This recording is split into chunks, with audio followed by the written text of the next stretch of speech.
دیکھیں اگر آپ ایک دن لیتے ہیں سنڈے، اور فار ایگزامپل سنڈے کو کسی کو بھی ڈینگی کا بخار ہوتا ہے، تو سنڈے میں اگر آپ 6 دن ایڈ کریں تو کون سا دن بن جائے گا؟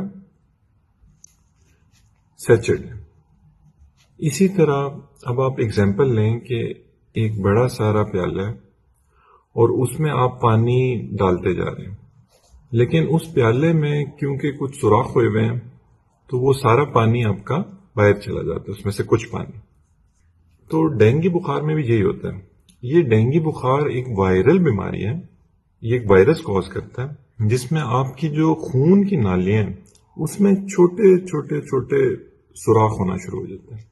جب یہ چھوٹے چھوٹے سوراخ ہونا شروع ہو جاتے ہیں آپ کی خون کی نالیوں میں، تو ان میں سے سب سے پہلے جو چیز باہر آنا شروع ہوتی ہے وہ خون کا سب سے چھوٹا حصہ ہوتا ہے۔ تو وہ کیا ہوتا ہے؟ پلیٹلیٹس۔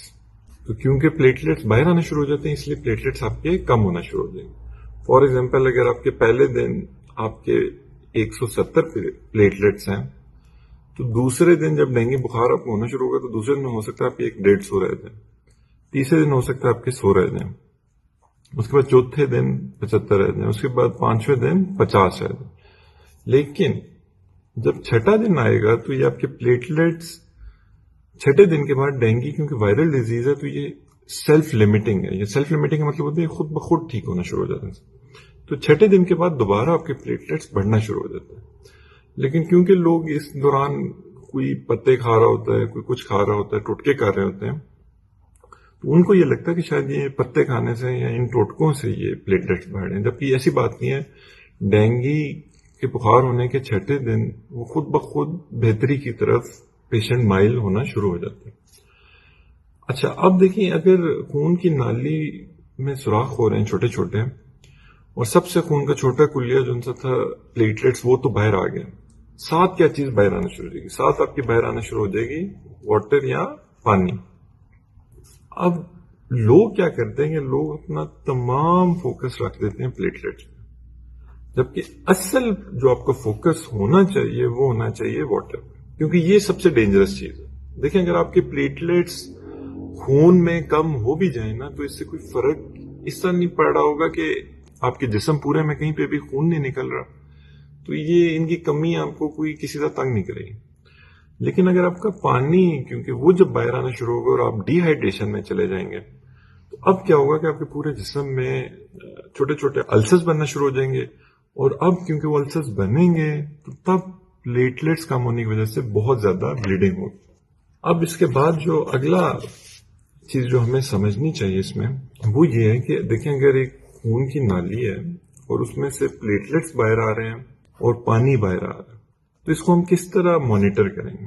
پلیٹلیٹس کا تو آپ کو پتا ہے کہ آپ سمپل اس میں بلڈ سی پی کرا لیں گے، لیکن جو آپ کا پانی باہر آ رہا ہے اس کو آپ کس طرح مانیٹر کریں گے؟ اس میں سب سے پہلے آپ اس کا بلڈ پریشر دیکھتے رہیں گے پیشنٹ کا کہ وہ تو نہیں، اس میں تو نہیں فلکچویشنز آ رہی، وہ ایک اسٹیٹ آف شاک میں تو نہیں جا رہا۔ پھر آپ سائنس آف ڈی ہائیڈریشن دیکھیں گے پیشنٹ پہ کہ پیشنٹ کسی طرح بھی سائنس آف ڈی ہائیڈریشن میں تو نہیں جا رہا۔ اس میں one of the biggest science is urination, کہ اگر پیشنٹ پیشاب کرتا رہ رہا ہے تو تب اس کا مطلب ہے کہ پیشنٹ کی باڈی ٹھیک ہے، وہ ابھی تک اس طرح ڈی ہائیڈریٹ نہیں ہوئی۔ ڈینجر سائن تب ہوگا کہ اگر اس کی یورینیشن اس کو آنا بند ہو جائے یا اس کا کلر جو سا ہے وہ بہت ڈارک ہو جائے، اور خاص طور پہ اگر وہ بند ہو جائے تو یہ ایک بہت بڑا ڈینجر سائن ہوگا۔ پھر ہم پلس پریشر کو بھی دیکھتے ہیں، یہ بھی اگر ڈی ہائیڈریشن میں پیشنٹ جا رہا ہوگا تو یہ بھی اس کی خراب ہونا شروع ہو جائے گی۔ ساتھ ساتھ ہم واٹر کو کہ وہ جو باہر اسکیپ کر رہی ہے اس کو دیکھنے کے لیے کہ وہ کن کن کمپارٹمنٹس میں جا رہی ہے تو ہم الٹرا ساؤنڈ بھی اس پیشنٹ کے کراتے جائیں گے۔ اب ڈینگی کا ایک ہی ٹیسٹ ہے جو ڈینگی اسپیسیفک ٹیسٹ ہے DS1 جسے آپ کہتے ہیں، یہ اب پہلے دن سے ڈینگی کے پازیٹیو ہو جاتا ہے، اور یہی سب سے یوزفل ٹیسٹ ہے کیونکہ باقی تمام ٹیسٹ ڈینگی ہونے کے کچھ عرصے بعد پازیٹیو ہوتے ہیں۔ اب آپ نے کرنا کیا ہے؟ دیکھیں اب آپ نے گھبرانا اس میں اس طرح نہیں ہے کہ آپ سمپلی آپ فوکس کریں گے پیشنٹ کو کس طرح میکسیمم ری ہائیڈریٹ کر سکتے ہیں اور کس طرح آپ اس کو ڈی ہائیڈریٹ ہونے سے بچا سکتے ہیں۔ یہ آپ کا سب سے امپورٹنٹ پوائنٹ ہے، کیونکہ اگر آپ اس کو ڈی ہائیڈریٹ نہیں ہونے دیں گے تو اس کو السر نہیں بنیں گے، السر نہیں بنیں گے تو اس کے بلیڈنگ پوائنٹس نہیں ہونا شروع ہو جائیں گے، اور اگر اس کی بلیڈنگ نہیں شروع ہو جائے گی پورے باڈی میں تب یہ جو پلیٹلیٹس کم ہو بھی رہے ہیں اس سے کچھ مسئلہ نہیں ہوگا۔ تو یہ ایک بالکل بیسک کانسیپٹ ہے کہ ڈینگی کیوں ہوتا ہے اور کیوں، اور پھر آپ یہ بھی دیکھیں کہ یہ چھٹے دن آپ کے ڈینگی بخار خود بخود جب آپ کو ہوا اس کے چھٹے دن یہ خود بخود یہ بہتری کی طرف پیشنٹ آپ کا ہونا شروع ہو جائے گا.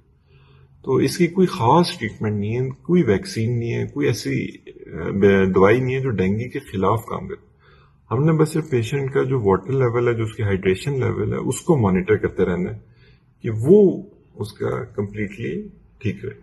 اگر آپ کو یہ ویڈیو اچھی لگی ہے تو اس کو پلیز شیئر ضرور کیجیے گا تاکہ آج کل ڈینگی بہت زیادہ پھیلا ہوا ہے، لوگوں کو پتا ہو کہ یہ ڈینگی ہوتا کیوں ہے، اور یہ کہ اس میں ایک بہت زیادہ خوف و ہراس کی ہوا بھی ہے. تو وہ بھی لوگوں کو جب آئیڈیا ہوگا کہ یہ ہوتا کیوں ہے تو وہ اس کو اچھی طرح مینج کر سکتے ہیں اس پیشنٹ کو. باقی آپ نے یہ اپنے ذہن میں رکھنا ہے کہ اگر ڈینگی آپ کو ہوتا ہے تو آپ نے ایک ڈاکٹر اور ایکسپرٹ اوپینین لینی ہے جا کے، تاکہ آپ کو وہ جو مینجمنٹ بتائیں پھر آپ نے اس کے مطابق اس کو فالو کرتے رہیں. تو اگر آپ کو ویڈیو اچھی لگی تو آپ پلیز ہمارے جو یوٹیوب چینل ہے اس کو بھی ضرور سبسکرائب کیجیے گا تاکہ ہم اس طرح کی اور یوزفل ویڈیوز آپ کے لیے بنا سکیں. Thank you so much.